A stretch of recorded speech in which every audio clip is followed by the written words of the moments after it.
Go ahead.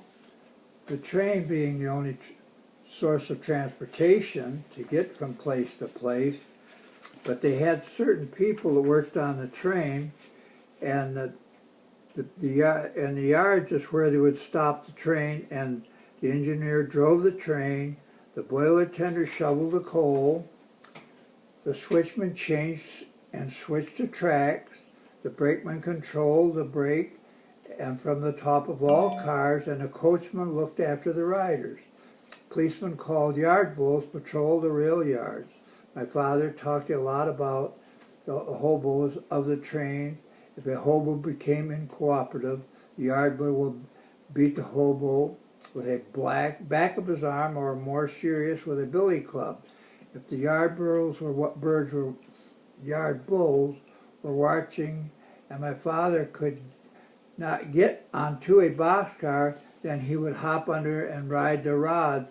Yes, the rods underneath the train. Obviously, it was dangerous to hop trains, but in only one instant did my father see a hobo fall off of the train. My father said that he watched the wheels from the train run over the center of this body, such as life, or of a hobo.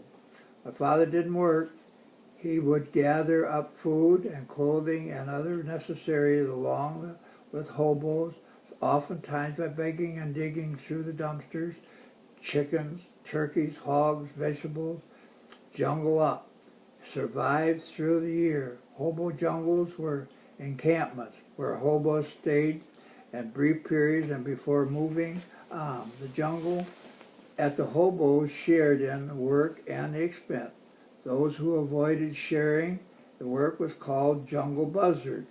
They were not welcome around the jungle fire.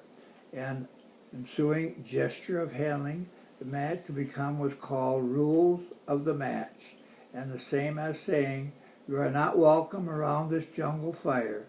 Go build your own someplace else. Hobos gathered coal and had fallen off the trains. Since the hobo jungles were usually near railroad tracks, they'd cook by burning the coal of the other hard dry wood they could find.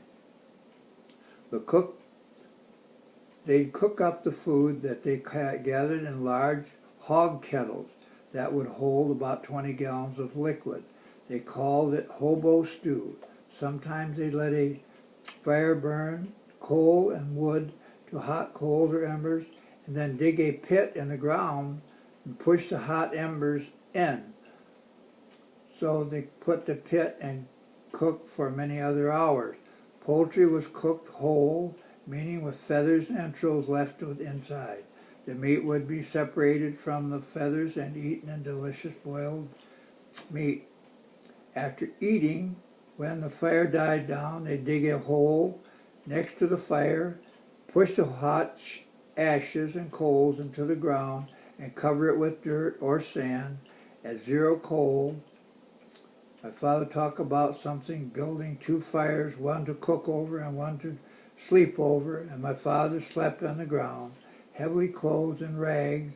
He would not only be comfortable, but free too. My father worked to be on the road, but my father must have felt some happiness as he approached the hobo jungle each evening, welcomed by smiling faces sitting around the warm fire, was finding a home at night.